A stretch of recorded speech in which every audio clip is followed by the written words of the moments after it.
എല്ലാ കൂട്ടുകാർക്കും പുതിയൊരു വീഡിയോയിലേക്ക് സ്വാഗതം.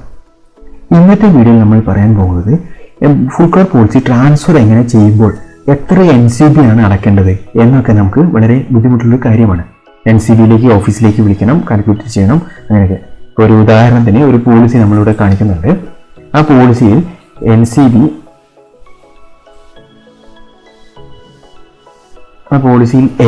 നിലവിൽ 25% കൊടുത്തിട്ടുണ്ട്. 25% കൊടുത്തിട്ടുണ്ട്. 118.80 പൈസ ആണ് NCB ആയിട്ട് കയ്യിൽ കാണിക്കുന്നത്. ഇനി ഇത് എങ്ങനെ എത്ര രൂപ നമ്മൾ ട്രാൻസ്ഫർ ചെയ്യണം എന്നാണ്, ചെയ്യുമ്പോൾ ഫീസായിട്ട് അടയ്ക്കണം എന്നാണ് നമുക്ക് നോക്കേണ്ടത്. എനിക്ക് എന്താ കാൽക്കുലേഷൻ വെച്ച് നോക്കുകയാണെങ്കിൽ 118.80 365 ദിവസമായിട്ട് ഹരിച്ച് ഓരോ ദിവസത്തെയും എമൗണ്ട് കാൽക്കുലേറ്റ് ചെയ്തിട്ട് ഇപ്പോൾ എത്ര ദിവസമായി ഇൻഷുറൻസ് പോളിസി എടുത്തിട്ട് എത്ര ദിവസം ഇൻഷുറൻസ് പോളിസി എടുത്തത് 25/10 2021 ഇൻഷുറൻസ് പോളിസി നിലവിൽ അടച്ചിട്ടുള്ളത്. അപ്പോൾ ഇന്ന് 6/12 ഏകദേശം 2 മാസം അടുത്തായിട്ടുണ്ട്. അപ്പോൾ 2 മാസത്തിന് ഏകദേശം കുറച്ചിട്ട് അങ്ങനെയൊക്കെയാണ് ചെയ്യേണ്ടത്. ഇതിനൊക്കെ എളുപ്പമായി ഓരോ ദിവസം ചിലപ്പോൾ കണക്കിലൊക്കെ പുറകോട്ട് നിൽക്കുന്ന ഒരു ഉണ്ടാവും. അവർക്കൊക്കെ വേണ്ടിയിട്ടാണ് ഈ വീഡിയോ ഉണ്ടാക്കിയിട്ടുള്ളത്. അപ്പോൾ നമുക്ക് നേരെ വീഡിയോയിലേക്ക് കടക്കാം. ഇപ്പോൾ നമ്മുടെ അതിന് ഞാനിവിടെ ഒരു എക്സലിൻ്റെ ഈ ഒരു കാൽക്കുലേറ്റർ ഉണ്ടാക്കിയിട്ടുണ്ട്. ഇത് ഞാൻ എൻ്റെ ഗൂഗിൾ ഡ്രൈവിൽ അപ്ലോഡ് ചെയ്തിട്ടുണ്ട്. ലിങ്ക് വീഡിയോയുടെ ഡിസ്ക്രിപ്ഷനിൽ വെച്ചിട്ടുണ്ട്. ഡൗൺലോഡ് ചെയ്തിട്ട് ഉപയോഗിക്കാം. എങ്ങനെ ഇത് കാൽക്കുലേറ്റ് ചെയ്യാം എന്നതാണ് ഞാൻ പറയുന്നത്. കാൽക്കുലേറ്റർ ഓപ്പൺ ആയി കഴിഞ്ഞാൽ നമുക്ക് ഇവിടെ കൊടുക്കാനുള്ളത് NCB വിത്തൗട്ട് ടാക്സ്, അതായത് നമ്മുടെ പോളിസി സർട്ടിഫിക്കറ്റിൽ കാണിക്കുന്ന NCB എത്രയാണോ അതേപോലെ തന്നെ കൊടുക്കുക. അതായത് 118.80 പൈസയാണ് നമ്മൾ നിലവിലുള്ള പോളിസിയിൽ ഉള്ളത്. അപ്പോൾ 118.80 എന്ന് കൊടുക്കുക. എന്നിട്ട് ഇവിടെ അടുത്തത് പോളിസി സ്റ്റാർട്ട് ഡേറ്റ് എന്നതാണ് അടുത്തത്. അപ്പോൾ പോളിസി തുടങ്ങുന്ന ഡേറ്റ് 27/10 ആണ് ഇൻഷുറൻസ് തുടങ്ങുന്നത്. അപ്പോൾ 27 എന്നത് ഫസ്റ്റത്തെ കള്ളിയിലും 10 എന്നത് രണ്ടാമത്തെ കള്ളിയിലും, പിന്നെ വർഷം ഏതാണ് 2021 ആണെങ്കിൽ 21, ഇപ്പോൾ ഡിസംബർ ആയി, 2022 വരിക. അപ്പോൾ ആ വർഷം കൃത്യമായിട്ട് അടിച്ചു കൊടുക്കുക. പിന്നെ എൻഡോഴ്സ്മെന്റ് ഡേറ്റ്, അതായത് നമ്മൾ ഓഫീസിൽ എന്നാണോ ട്രാൻസ്ഫർ ചെയ്യുന്നത് ആ ഡേറ്റ് ആണ് നമ്മളിവിടെ കൊടുക്കേണ്ടത്.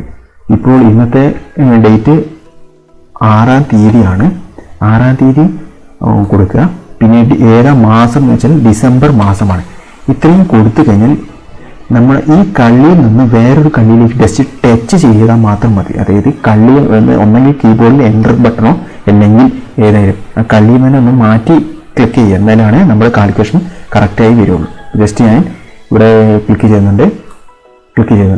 ഇപ്പോൾ നമുക്കിവിടെ കാൽക്കുലേറ്റർ എമൗണ്ട് വന്നിട്ടുണ്ട് 185 രൂപയാണ്. ഈ പോളിസി ഇപ്പോൾ ട്രാൻസ്ഫർ ചെയ്യാൻ വേണ്ടി വരികയാണെങ്കിൽ 118 രൂപയാണ് ഇവിടെ വന്നിട്ടുള്ളത്. അതിൻ്റെ ട്രാൻസ്ഫർ ഫീ 60 രൂപ അടക്കമാണ് വരുന്നത്. 185 രൂപയാണ് ട്രാൻസ്ഫറിൻ്റെ ഫീസായിട്ട് വരിക. അത് ഓരോ ദിവസത്തേക്ക് ആയിട്ടാണ്. ഒരു ദിവസത്തെ കാൽക്കുലേഷൻ ഇവിടെ ടാക്സ് 118.8 പൈസയാണ്, അതായത് 80 പൈസയാണ്. പിന്നെ ടാക്സ് 21.38 ഓട്ടോമാറ്റിക്കായിട്ട് വന്നിട്ടുണ്ട്. NCB 140 രൂപയാണ് വരിക. അത് ഒരു ദിവസത്തേക്ക് കാൽക്കുലേറ്റ് ചെയ്യുമ്പോൾ 0.325 ആയിട്ടാണ് വരുന്നത്, പൈസ ആയിട്ടാണ് ഒരു ദിവസത്തേക്ക് വരുന്നത്. 365 ഹരിച്ച് ചെയ്താൽ, അതായത് 118 + 21.384 കൂട്ടി കഴിഞ്ഞാൽ 140 ആണ്. 140നെ 365 ഹരിച്ചാൽ ഒരു ദിവസത്തേക്ക് വരുന്നത്. ഈ ഓരോ ദിവസത്തേക്ക് എമൗണ്ട് കുറച്ചിട്ടാണ് നമ്മൾ പ്രീമിയം വരുന്നത്. അതായത് നമ്പർ ഓഫ് ഡേയ്സ് 40 ദിവസത്തെ ആണ് ഇപ്പോൾ ഇന്നത്തേക്ക് വന്നിട്ടുള്ളത്. 40 ദിവസത്തെ എമൗണ്ട് കുറച്ചിട്ട്, അതായത് 13 രൂപയാണ് കുറയാൻ വരുന്നത്. അപ്പോൾ നമുക്ക് 105 രൂപയാണ് NCB ഇനത്തിലേക്ക് ആയിട്ട് അടക്കേണ്ടി വന്നിട്ടുള്ളൂ. ഈ വണ്ടിയുടെ കാര്യമാണ് പറയുന്നത് കേട്ടോ. ഇതിൽ NCB 118 രൂപയാണ് കൊടുത്തുള്ളത്. അതായത് 25% 118 രൂപ. 2 വീലർ ആയതുകൊണ്ടാണ്, വലിയ വണ്ടികൾക്കാണ് അന്വേഷിച്ച് വരും. NCB 105 രൂപയാണ് അടക്കേണ്ടത്. 105ൻ്റെ ടാക്സ് ആയിട്ട് 19 രൂപയാണ് വരുന്നത്. റൗണ്ടഡ് ആയിട്ടാണ് ഞാൻ പറയുന്നത് കേട്ടോ. ഇവിടെ 105.78 വരുമ്പോൾ 106 രൂപ വരും. അതിന് ടാക്സ് നിലവിൽ 18% ഉള്ളത്. ടാക്സ് ഓട്ടോമാറ്റിക്കായിട്ട് തന്നെ വരുന്നുണ്ട് 18%. പിന്നെ നിലവിൽ ട്രാൻസ്ഫർ ഫീസ് 50 രൂപ ടാക്സുമാണ്, 60 രൂപയാണ് വരുന്നത്. അത് 60 രൂപ തന്നെ കൊടുത്തിട്ടുണ്ട്. പിന്നെ അതിന് ടോട്ടൽ ആയിട്ട് 184.82 വരുന്നത്. 82 എന്നുള്ളത് റൗണ്ടഡ് ഫിഗർ ആയിട്ട് 185 രൂപയാണ് വരിക. എല്ലാവർക്കും മനസ്സിലായിട്ടുണ്ടാവും വിചാരിക്കുന്നു. NCBയുടെ എമൗണ്ട് അപ്പോൾ നമുക്ക് ആകെ അടിക്കാൻ 3 കാര്യങ്ങളേ ഉള്ളൂ.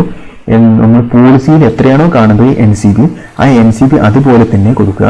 ഇപ്പോൾ 118 ഇതിപ്പോൾ ഒരു 300 കാറാണ് 1450 രൂപയ്ക്ക് 1218 രൂപയാണ് വിചാരിക്കുക. കാറാണെങ്കിൽ 1258 രൂപ 1218 രൂപയ്ക്ക് നോർമലി ഉണ്ടാവും 1118 രൂപ. അപ്പോൾ കാറിൻ്റെ ഇൻഷുറൻസ് തുടങ്ങുന്നത് ഉദാഹരണമായിട്ട് പറയുകയാണെങ്കിൽ ഒരു 2021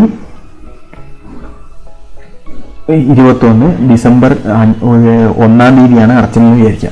അപ്പോൾ നമ്മളിവിടെ ഡിസംബറിൽ കൊടുക്കുക, 1-ാം തീയതി കൊടുക്കുക. അപ്പോൾ 1361 രൂപയാണ് വരിക. 5 ദിവസത്തേക്കാണ് കുറഞ്ഞിട്ടുള്ളത്. അതൊക്കെ വ്യക്തമായിട്ട് പറഞ്ഞു. നമ്മൾ ആകെ ശ്രദ്ധിക്കുന്നത് അടിച്ചു കഴിഞ്ഞാൽ നമ്മളിവിടെ ഏതാണോ മാസം അല്ലെങ്കിൽ ജനുവരിയിലാണ് അടച്ചതെന്ന് വെച്ചാൽ അടച്ചു കഴിഞ്ഞിട്ടുണ്ടെങ്കിൽ ആ കള്ളിയിൽ നിന്ന് മാറ്റി ക്ലിക്ക് ചെയ്യുക എന്നത് മാത്രമാണ് ശ്രദ്ധിക്കേണ്ട കാര്യമുള്ളൂ.